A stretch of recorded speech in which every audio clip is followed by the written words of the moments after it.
Have you ever been judged solely on how you look, only for the person judging you to realize, too late, that they just made the biggest mistake of their life? When Regina Sterling, a black woman dressed in a hoodie and sneakers, tried to board her first-class flight, the head flight attendant didn't just stop her. He humiliated her. He mocked her ticket, questioned her worth, and tried to kick her off the plane. But he didn't know one crucial detail. Regina wasn't just a passenger. She was the woman who had just bought the airline. And midway through the flight, as he laughed with his colleagues, she pulled out an iPad and signed his termination papers at 30,000 feet. This is the story of the flight where karma didn't just knock. It kicked down the cockpit door. The fluorescent lights of JFK's Terminal 4 hummed with a frequency that seemed to aggravate the tension in the air. It was a humid Tuesday morning, the kind where the air conditioning struggles to keep up with the crush of bodies rushing toward vacation destinations and business conferences. Regina Sterling adjusted the strap of her canvas tote bag on her shoulder. She was tired. It had been a grueling 72 hours of non-stop negotiations in a windowless boardroom in downtown Manhattan, finalizing a deal that would ripple through Wall Street by the time the markets opened on Wednesday. She wasn't dressed for the cover of Forbes. She was dressed for comfort: a charcoal oversized hoodie, black leggings, and a pair of worn-in running shoes. Her hair was pulled back into a simple, no-nonsense bun. To the casual observer, she looked like a tired graduate student, or perhaps a weary mother heading home. She approached Gate B24, where Flight 812 to London Heathrow was beginning to board. The overhead monitor flashed, "Priority boarding, first class and diamond medallion." Regina exhaled a long, steady breath and stepped into the carpeted lane marked "Priority." The lane was empty, save for a tall, severe-looking man in a crisp navy blue uniform standing guard behind the podium. His name tag, gleaming under the harsh lights, read Brad Halloway. He was the lead gate agent, and, as Regina would soon find out, the self-appointed guardian of the elite. As Regina walked forward, clutching her phone with her digital boarding pass displayed, Brad didn't even look up from his computer screen. He was typing furiously, his jaw set tight. "Excuse me," Regina said softly, stepping up to the podium. Brad's eyes flicked up. They were cold, scanning her from her sneakers to her hoodie, lingering for a fraction of a second on her face, with an expression that curdled into something resembling distaste. He didn't see the tiredness in her eyes. He saw the melanin of her skin and the casualness of her clothes. "Economy boarding hasn't started yet, ma'am," Brad said, his voice dripping with a practiced, weary condescension.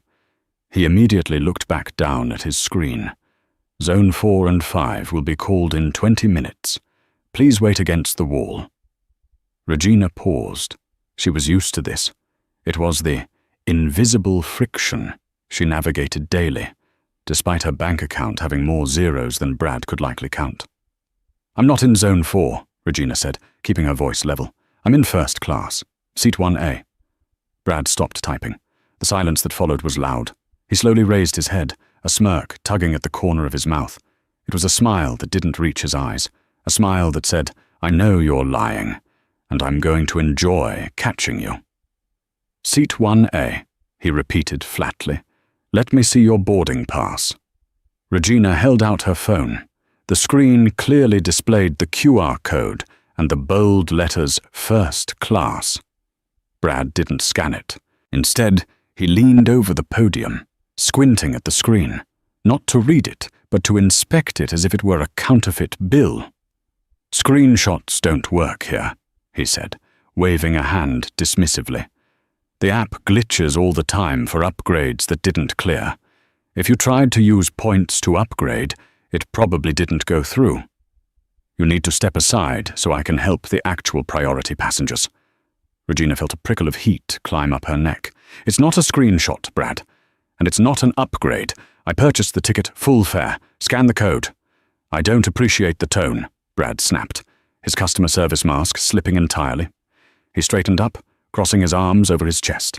Behind Regina, a middle-aged couple in expensive trench coats had arrived in the priority lane. Brad's demeanor shifted instantly. He flashed a bright, welcoming smile at them over Regina's shoulder. "Good morning, Mr. and Mrs. van der Hoven.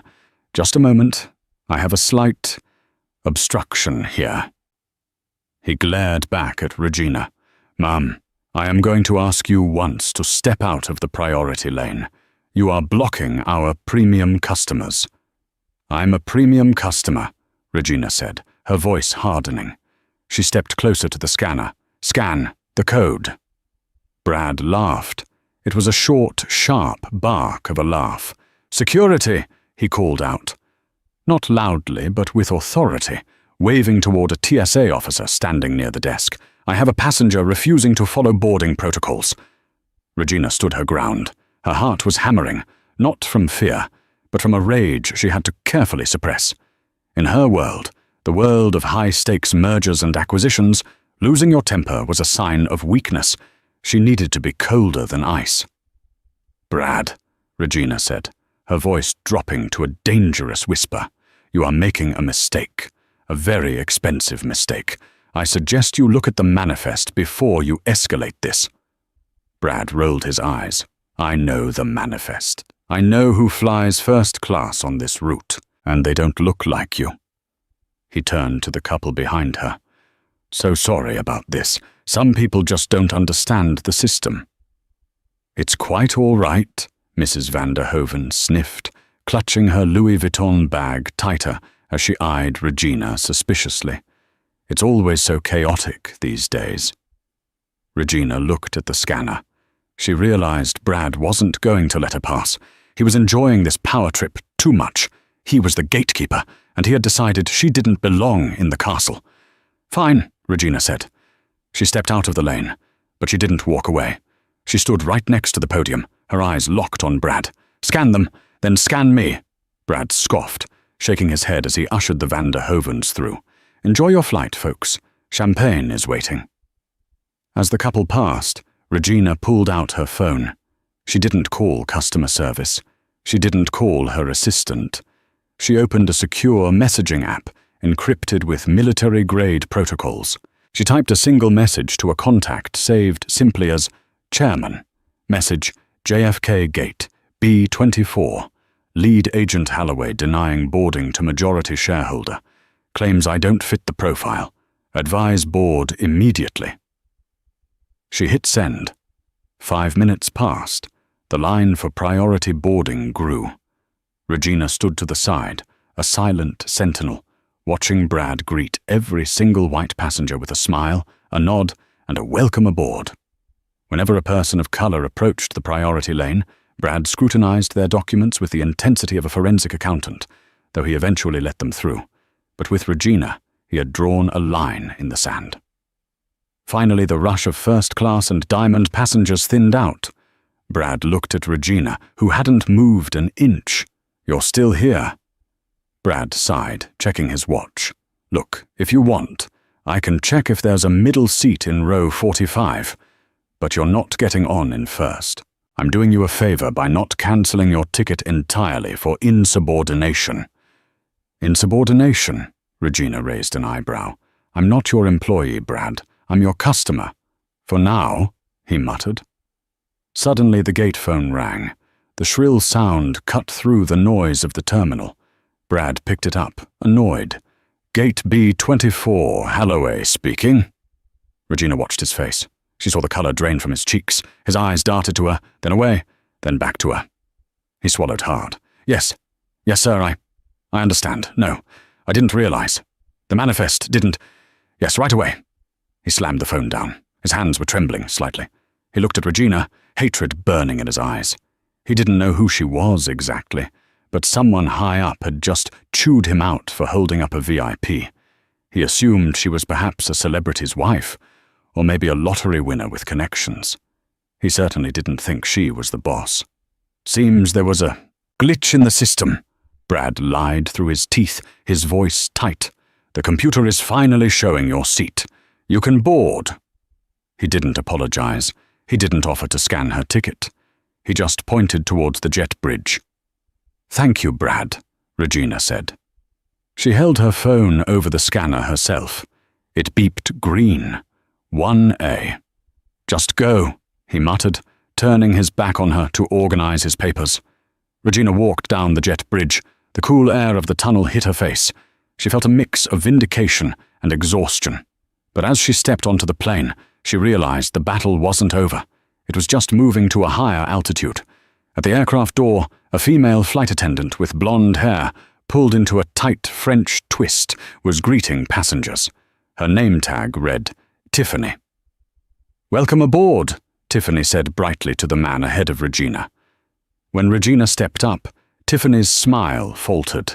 She looked past Regina, down the jet bridge, as if expecting someone else. "Boarding pass?" Tiffany asked, her hand extended, blocking the aisle. 1A, Regina said, showing the phone again.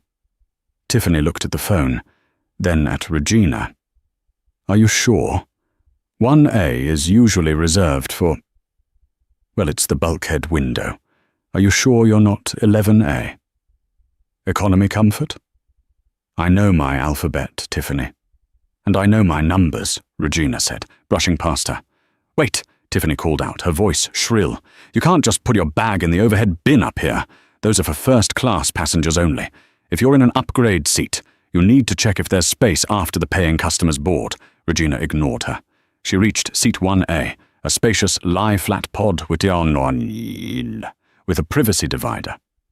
She opened the overhead bin, placed her canvas tote inside, and sat down. The leather was cool and soft. She closed her eyes for a second. "Excuse me." Regina opened her eyes. Tiffany was standing over her, hands on her hips. Brad was standing right behind her, having just boarded to hand over the final paperwork to the flight crew. "We have a problem," Brad said, his voice low so the other first-class passengers, who were now watching with rapt attention, could hear. "Mrs. van der Hoeven needs this seat. She has a medical condition that requires the bulkhead legroom. Since you were a last-minute addition due to the glitch, I'm going to have to move you to 3B. It's an aisle seat." Regina looked at 3B. It was right next to the galley and the lavatory. "I paid for 1A, Regina said calmly, "and I don't recall Mrs. van der Hoeven limping when she walked past me at the gate. It's anxiety," Brad said quickly. "She needs the space. Look, either you move to 3B, or I have the pilot remove you for disrupting the flight. We are already 5 minutes behind schedule because of you." A man in seat 2A, a distinguished-looking older gentleman with silver hair, leaned forward. "This is absurd," he said. "She has the ticket. Leave her alone." "Stay out of this, sir," Brad snapped. He turned back to Regina. "Move, now." Regina looked at Brad. She saw the gleam of triumph in his eyes. He thought he had won. He thought he could bully her into submission because he controlled the plane. "Okay," Regina said softly. Brad blinked. "Okay?" "I'll move," Regina said. She stood up, grabbed her tote bag, and moved to seat 3B. Brad smirked, exchanging a high-five with Tiffany with his eyes. He guided Mrs. van der Hoeven, who looked perfectly healthy and slightly embarrassed, into seat 1A. "Thank you for your cooperation," Brad said sarcastically to Regina as he walked past her towards the cockpit. "Try to behave for the rest of the flight." Regina sat in 3B. She buckled her seatbelt. She didn't look angry anymore. She looked focused. She pulled her iPad Pro out of her tote bag. The device was connected to the airline's internal satellite network, a connection only accessible to the highest level of executive clearance. She wasn't just a passenger. She was Regina Sterling, founding partner of Sterling Vance Private Equity. And 48 hours ago, Sterling Vance had acquired a 51% controlling stake in Horizon Airways. Technically, she owned the plane. She owned the seat she had been kicked out of, and she owned the employment contracts of the 2 people who were currently snickering about her in the galley. Regina opened the file labeled HR Executive Override. The plane began to taxi. The fasten seatbelt sign pinged off as Flight 812 leveled off at cruising altitude. The hum of the engines was a steady roar, drowning out the murmurs of conversation in the cabin. In seat 3B, Regina had her tray table down. Tiffany, the flight attendant, was moving through the cabin, taking drink orders. She was overly solicitous to the Van der Hovens in row 1, practically fawning over them with offers of warm nuts and vintage champagne. She chatted with the man in 2A, calling him by name. When she reached row 3, she breezed past Regina without stopping. Regina waited a moment, then pressed the call button. The soft ding echoed. Tiffany stuck her head out of the galley, annoyance written all over her face. She walked over, not to Regina, but to the passenger across the aisle in 3C. "Did you need something, sir?" "No," the man said, confused. "I rang the bell," Regina said clearly. Tiffany turned to her, feigning surprise. "Oh, I didn't see you there. It's very dark in this corner. What do you want?" "A bottle of water, please." "Sparkling, if you have it." "We're out of sparkling," Tiffany lied instantly. Regina could see the green bottle of Perrier sitting on the galley cart 3 feet away, and we're doing meal service soon, so you can wait until then for tap water. "I see the Perrier right there, Tiffany," Regina pointed. Tiffany's eyes narrowed. She leaned in close, invading Regina's personal space. "Listen," she hissed. "Brad told me about you. You're lucky to even be in this cabin. Don't push your luck. That water is reserved for full-fare passengers, not upgrades." Regina smiled. It was a terrifyingly calm smile. "I understand. You're saving the inventory." "Exactly," Tiffany said, straightening up and smoothing her skirt. "Glad we understand each other." She walked away, flipping her ponytail. Regina unlocked her iPad again. She had connected to the onboard Wi-Fi. Because of her clearance level, she didn't just have internet access. She had access to the Horizon crew portal. She navigated to the flight manifest. She clicked on the crew tab. Asterisk Captain. Frederick Miller asterisk. First Officer. David Chen asterisk. Lead Flight Attendant. Purser. Brad Halloway asterisk. Flight Attendant. Tiffany Stiles. Regina opened a new document. It wasn't a complaint form. It was a direct action memorandum. She began to type. Her fingers flew across the virtual keyboard. She detailed the timestamps, the denial of boarding, the refusal to scan the ticket, the forced seat change, the denial of service, the lying about inventory. But she needed more than just her word. She needed the audio. She tapped her Apple Watch. A small red icon had been pulsing on the face of the watch since she stood at the gate. Voice memo, recording. She had recorded the entire interaction at the podium. She had recorded the conversation about seat 1A. She had recorded Tiffany refusing the water. She stopped the recording. She uploaded the audio file to the secure server, attaching it to the memorandum. Then, she opened the HR personnel file for Brad Halloway. She scrolled through his history. It was enlightening. Asterisk 2022. Written warning for attitude toward ground staff. Asterisk 2023. 3 customer complaints regarding condescending tone. Sour. All dismissed by a regional manager who happened to be his brother-in-law. Asterisk 2024. Promotion to lead gate agent / purser. Nepotism, Regina whispered to herself. The rot runs deep. She checked Tiffany's file. Asterisk 6 months on the job. Probationary period ends in 2 weeks. Regina tabbed back to the messaging app. The chairman, her business partner, Elias Thorne, had replied, "Chairman, board is convened. We are tracking your flight. This is unacceptable, Regina. Do you want us to have police waiting at Heathrow?"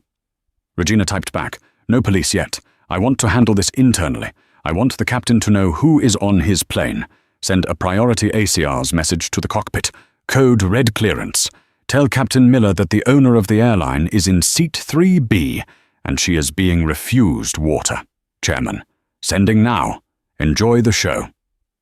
Regina put the iPad down and looked towards the front of the cabin. The cockpit door was reinforced steel, impenetrable from the outside. but information could slip through the digital cracks. Up in the cockpit, Captain Frederick Miller was monitoring the fuel gauges when the ACR's, Aircraft Communications Addressing and Reporting System, printer, whirred to life. It was usually used for weather updates or gate changes. The printer spat out a slip of paper. The captain tore it off, expecting a turbulence warning. He read it. He read it again. His eyes widened. He turned to his first officer, David. "Dave," Captain Miller said, his voice trembling slightly. "You need to take the controls." "What's wrong, Cap?" "Company command just messaged us, directly from the CEO's office." Miller swallowed hard. "They say the new majority owner is on board, in seat 3B. 3B? David frowned. "I thought Brad said 3B was some troublemaker he had to downgrade." "Brad," the captain groaned, rubbing his temples. "Oh God, Brad." Captain Miller unbuckled his harness. "I have to go back there." "You're going to the cabin?" "If the woman who signs my paycheck is sitting in 3B and being treated like garbage, I'm not just going to the cabin, Dave. I'm going to serve her the damn water myself." Captain Miller put on his hat. He checked his reflection in the mirror, straightened his tie, and opened the cockpit door. Brad was in the forward galley, laughing with Tiffany. They were eating a box of chocolates meant for the passengers. "So I told her," Brad was saying, his mouth full. "You can sit there and rot for all I care. God, I hate that type. So entitled." "I know, right?" Tiffany giggled. "She actually asked for the Perrier." The cockpit door opened.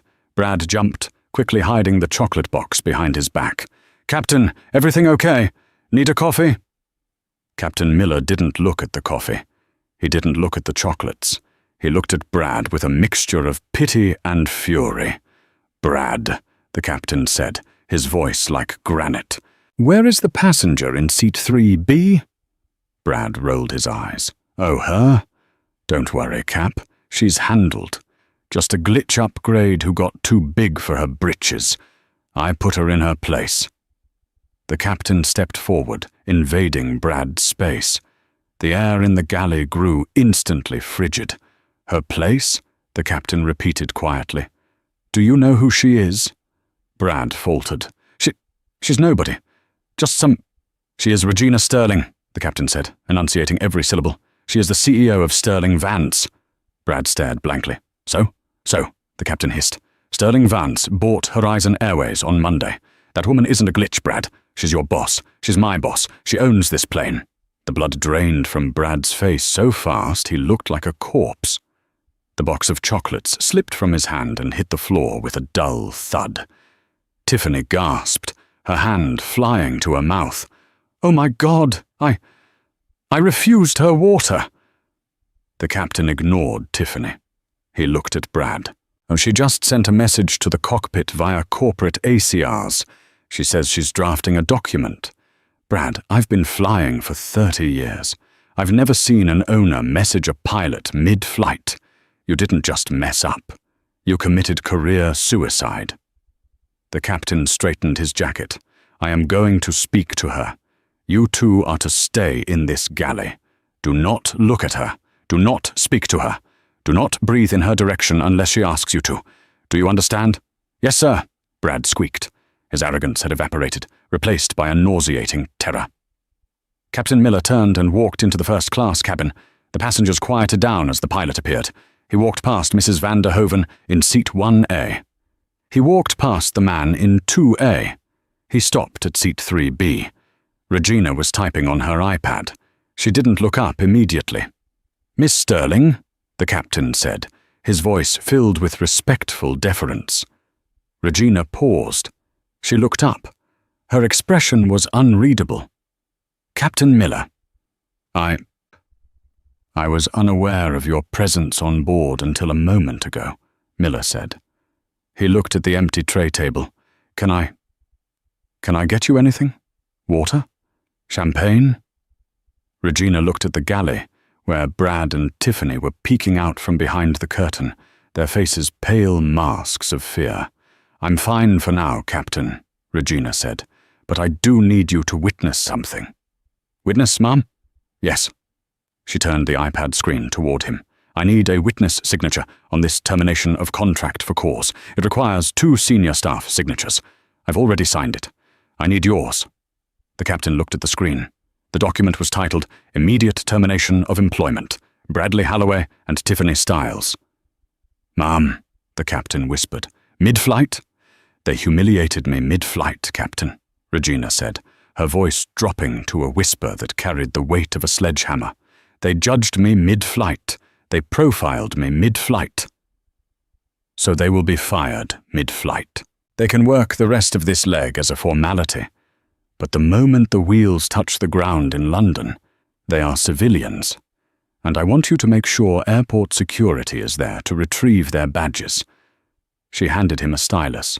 "Sign it, Captain, or I'll find a captain who will." Captain Frederick Miller stared at the stylus in his hand. It was a sleek, white Apple pencil, but it felt as heavy as a lead pipe. He looked at the woman in seat 3B. Regina Sterling sat with the composure of a queen in exile, her eyes fixed on him with an intensity that made the pressurized cabin air feel thin. He looked down at the iPad screen. The glowing pixels spelled out the end of 2 careers. Termination order #882 Alpha. Subject Bradley Halloway.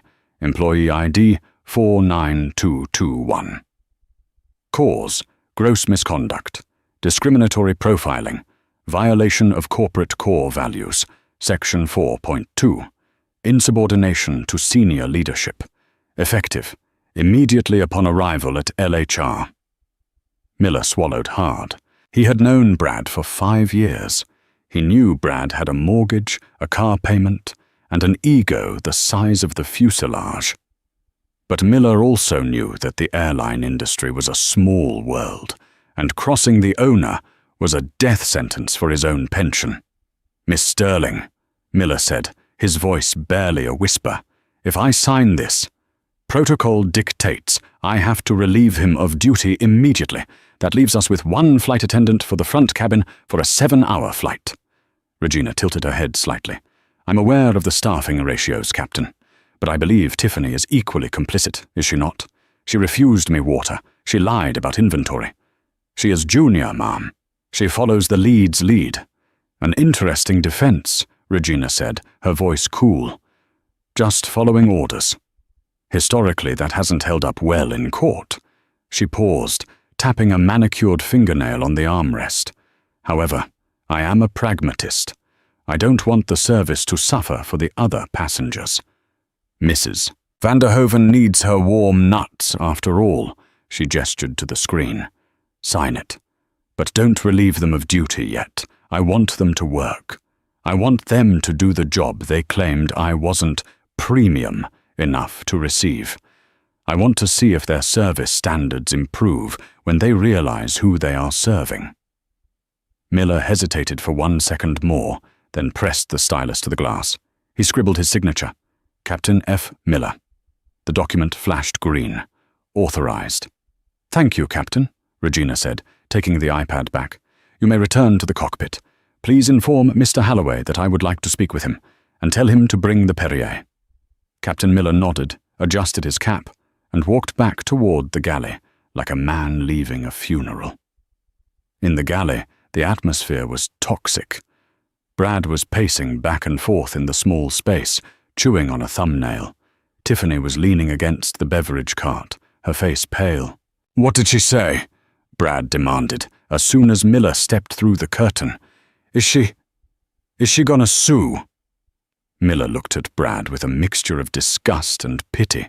"It's worse than a lawsuit, Brad." "What do you mean?" "She has invoked executive override. She's conducting a live performance review."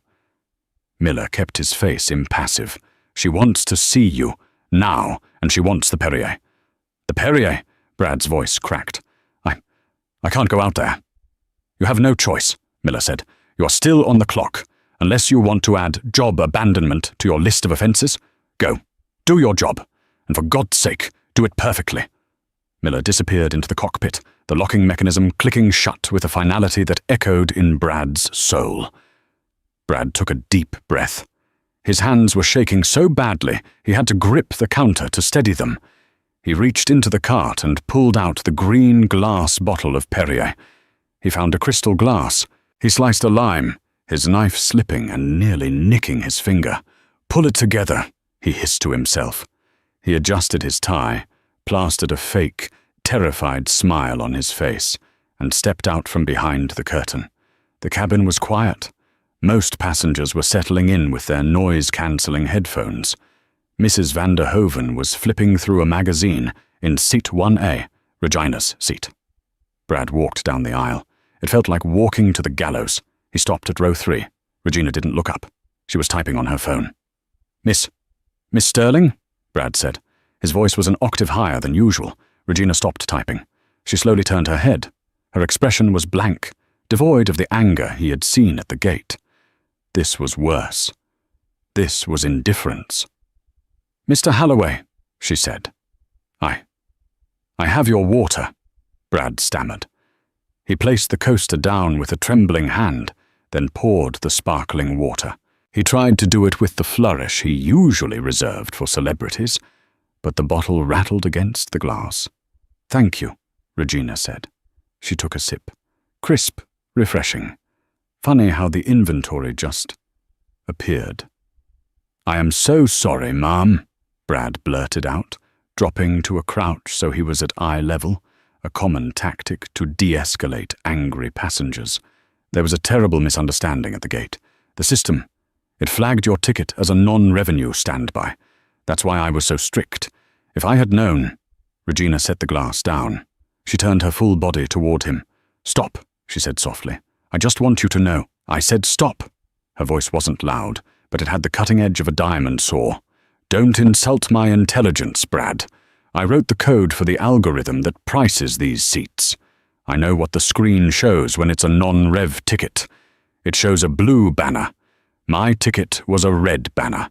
Full fare, first class." Brad's mouth opened and closed like a fish out of water.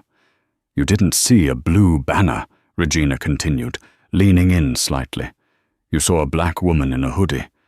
You saw someone you decided didn't belong in your kingdom. You made a choice, and now I'm making mine." "Please," Brad whispered, tears actually welling in his eyes now. "I've been with Horizon for 10 years. This job is my life. I have a mortgage. I'm up for a promotion to regional manager next month." Regina raised an eyebrow. "Regional manager? Interesting. I was just reading your file. It says here you've had 3 complaints about condescension in the last year alone. Tell me, Brad, does a regional manager usually bully paying customers? I was stressed. It's the holidays, the staffing shortage." "We aren't in the holidays," Regina corrected him. "It's mid-October. And the staffing shortage?" She tapped her iPad. "I just approved a budget increase for hiring last night. If there's a shortage, it's because toxic management drives good people away."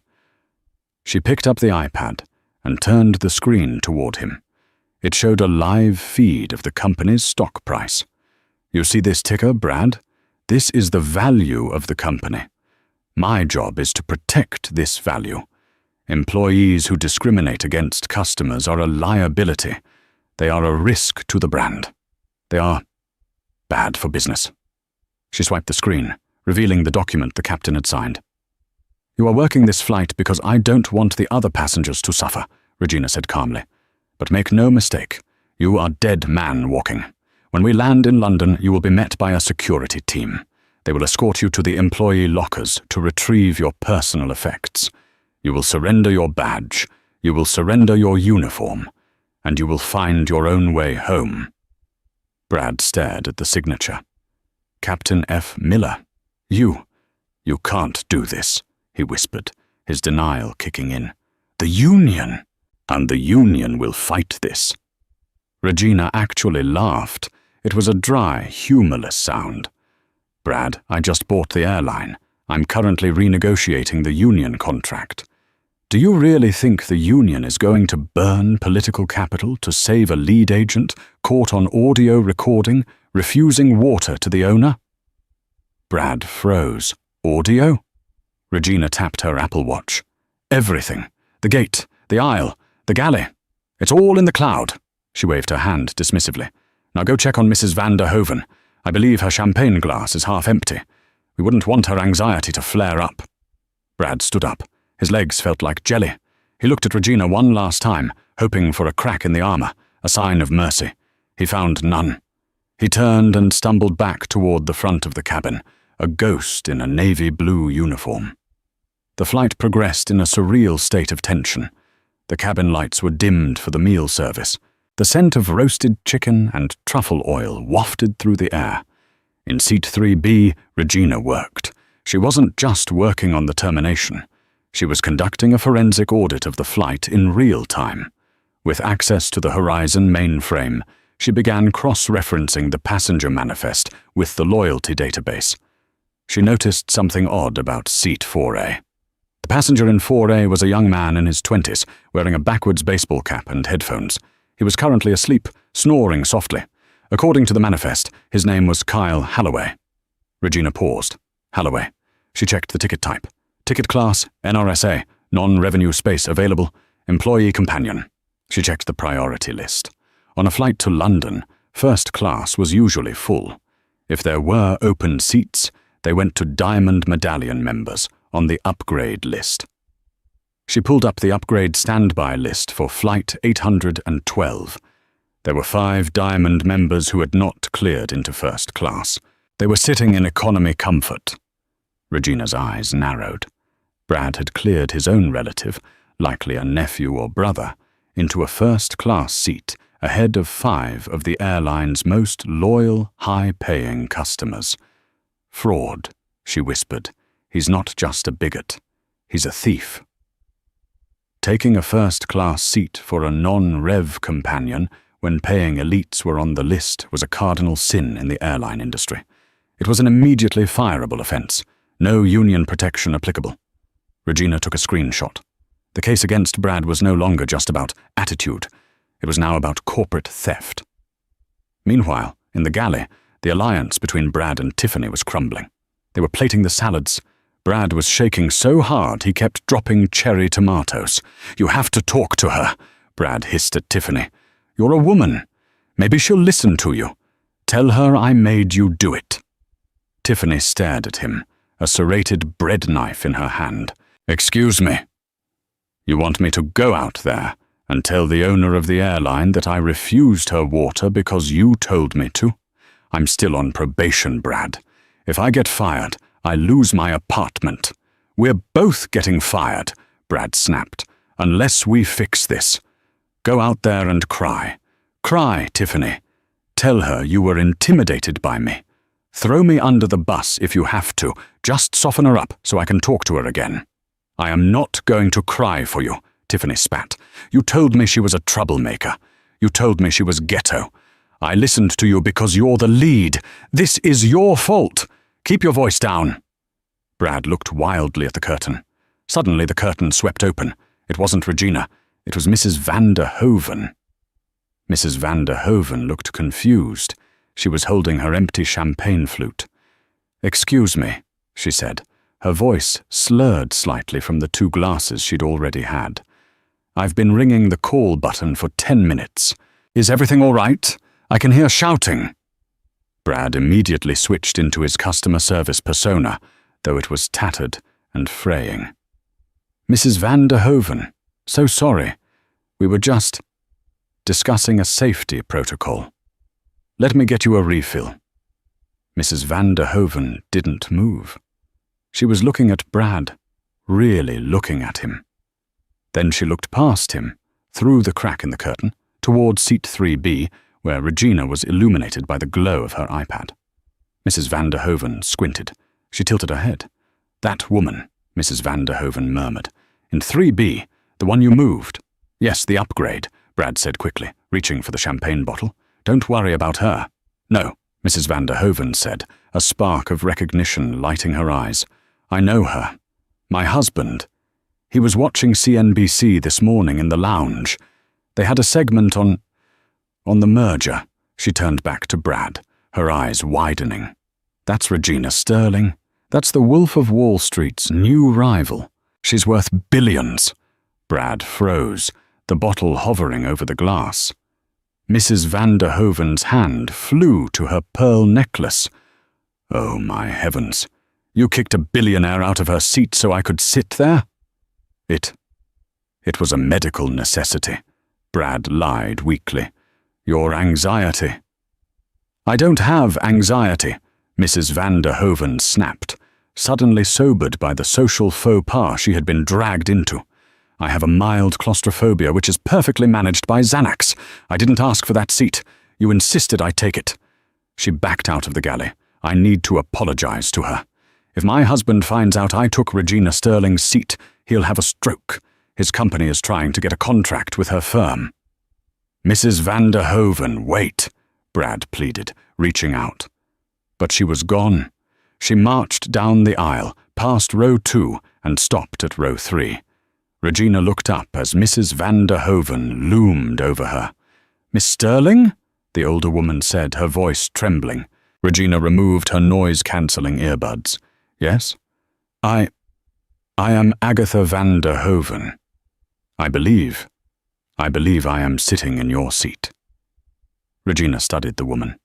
She saw the fear, not of physical harm, but of social suicide. In Agatha's world, offending a financial titan was worse than death. It's a comfortable seat, isn't it, Agatha? Regina said calmly. 1A usually is? I had no idea, Agatha stammered. The flight attendant, that man, he told me you were a standby passenger. He said you were being disruptive. He practically forced us to move. Regina nodded slowly. He told you I was disruptive? That's interesting. Did I look disruptive to you at the gate? Agatha flushed red. No, you looked... waiting. I am so mortified. Please let me gather my things. We must switch back immediately. Regina raised a hand. Sit down, Agatha. I'm comfortable here. I have a clear view of the galley from here.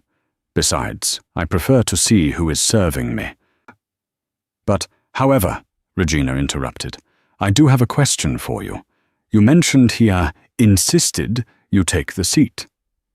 Did he mention anything about the passenger in 4A? The young man in the baseball cap? Agatha blinked, confused by the pivot. The boy sleeping? No. Why?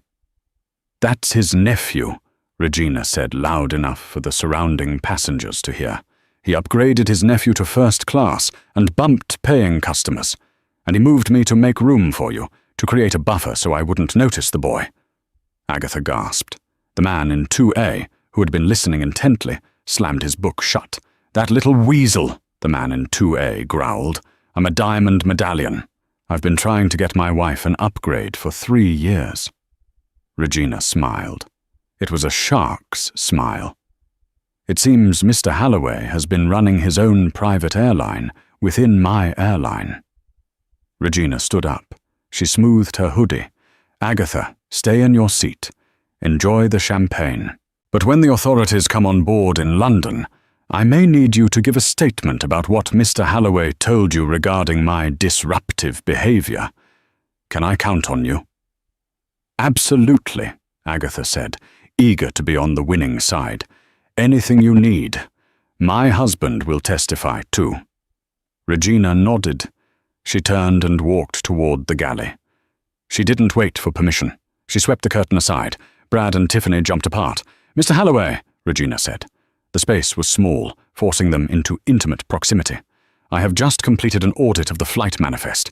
Who is Kyle Halloway in seat 4A? Brad went white. He opened his mouth, but no sound came out. He's a trainee, Brad choked out. A lie. A desperate, stupid lie. A trainee. Regina checked her iPad. Strange. He's listed as companion, and he's 19 years old, and he's drinking a bourbon and Coke. Did you serve a minor alcohol, Brad? Brad slumped against the counter. He was defeated. The layers of lies were collapsing under the weight of data. Miss Sterling, Tiffany interjected, her voice shaking. I didn't serve him. Brad did. I've been in the back galley the whole time. Regina looked at Tiffany. And yet you're here now, hiding. You haven't checked on the economy cabin in 45 minutes. The call lights are lighting up like a Christmas tree back there. Tiffany flinched. Go, Regina commanded Tiffany. "Go to the back. Do the job you're paid to do. Leave me with Mr. Halloway." Tiffany scrambled past Regina, disappearing down the aisle to economy, fleeing the blast zone. Regina stepped closer to Brad. "You stole from the company," she said, her voice dropping to a whisper. "The discrimination was personal. The theft is criminal. When we land, the London Metropolitan Police will be waiting alongside our security team. You aren't just losing your job, Brad.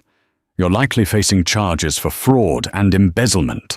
Brad slid down the counter until he was sitting on the floor, his head in his hands. "Why?" he sobbed.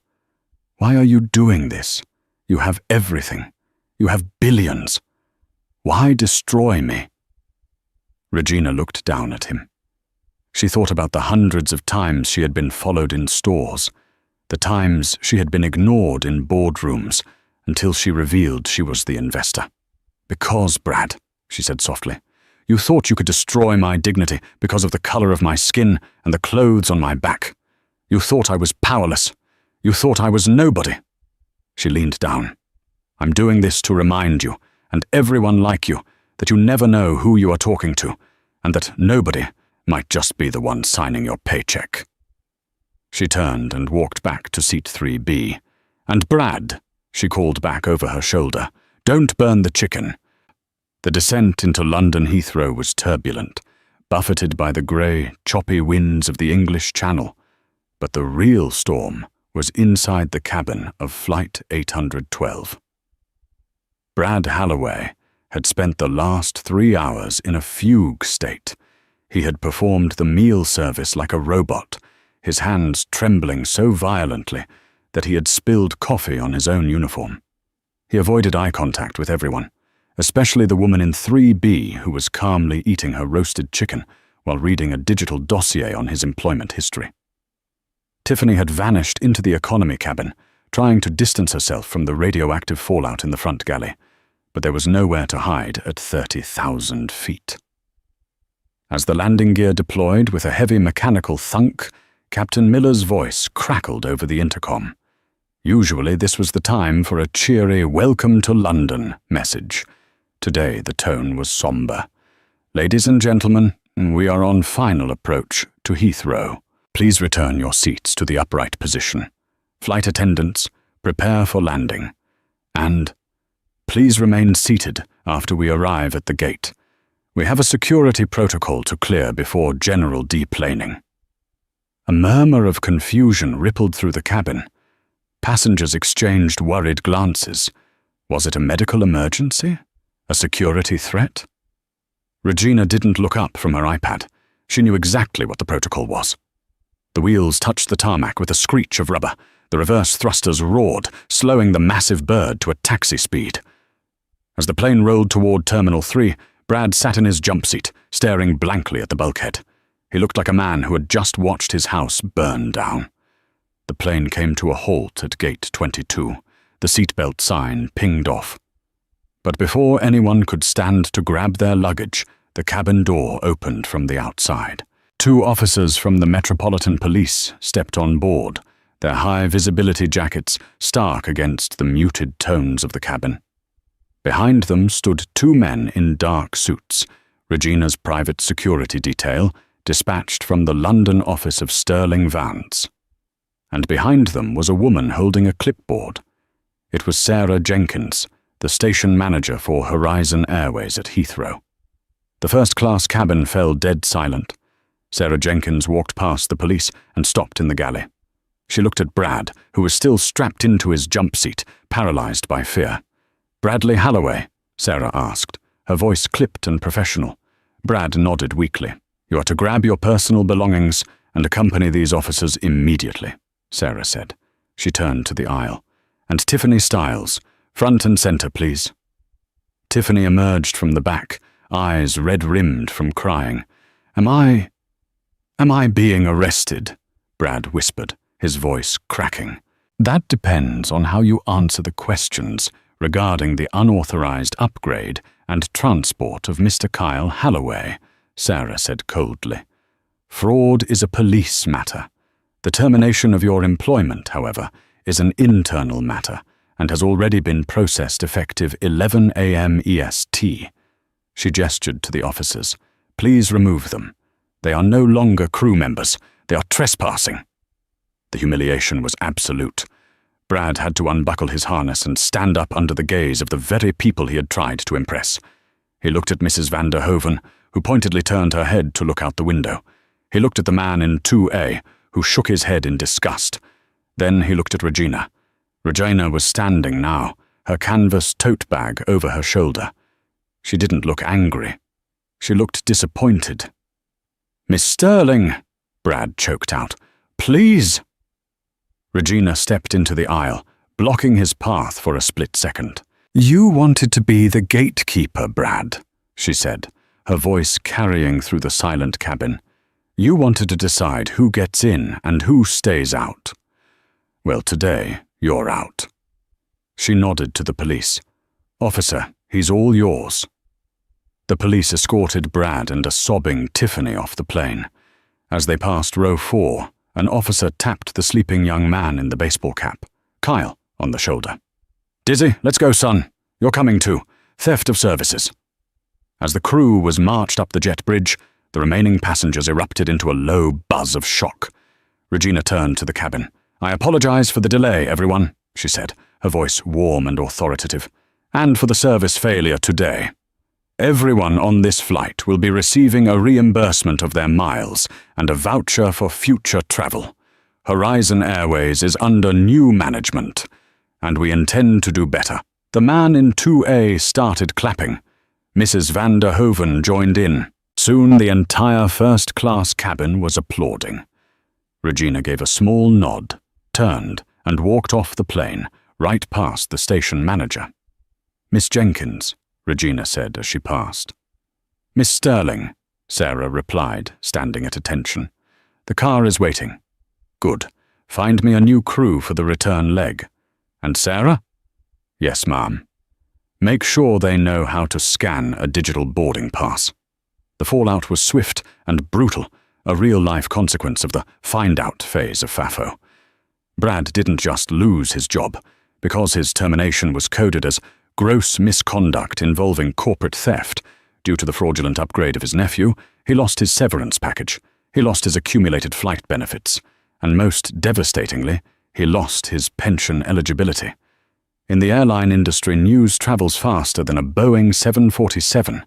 Within 24 hours, the Halloway incident was a case study in every crew lounge from Dubai to Denver. Brad was blacklisted. No reputable airline would touch a purser who had been fired for racial profiling and theft of inventory. 6 months later, a traveler passing through a mid-sized airport in New Jersey might have spotted a familiar face. Regina Sterling was rushing to catch a connection, this time flying private, but passing through the main terminal to grab a coffee. She saw a man working at a kiosk for a budget rental car agency. He was wearing a cheap, ill-fitting yellow polo shirt. He looked tired. He looked older. It was Brad. He was arguing with a customer. "Sir, I can't upgrade you to the SUV for free. The system won't let me." Regina slowed down. She watched him for a moment. He looked up and their eyes met across the bustling concourse. Brad froze. The color drained from his face. He looked at her designer suit, her security detail, her aura of unshakable power. Then he looked down at his yellow polo shirt and his name tag that read trainee. Regina didn't stop. She didn't smile. She didn't gloat. She simply adjusted her bag and kept walking. He was a chapter in her book that she had already finished writing. But for Brad, seeing her was the final twist of the knife. He realized that the woman he had judged as worthless was the reason he was now standing behind a rental car counter, making minimum wage, paying for his own mistakes one shift at a time. Karma hadn't just hit him. It had grounded him, permanently. And that, ladies and gentlemen, is why you never judge a book by its cover, especially when that book owns the library. Regina Sterling taught the world that dignity isn't about what you wear, it's about who you are. Brad learned the hard way that when you try to keep others down, you're usually the one who ends up on the floor. What would you have done if you were Regina? Would you have fired him on the spot, or given him a second chance? Let me know in the comments below. I read every single one. If you enjoyed this story of high-flying justice, please hit that like button. It really helps the channel. And don't forget to subscribe and ring the bell so you never miss a story about karma serving exactly what people deserve. Until next time, fly safe and be kind.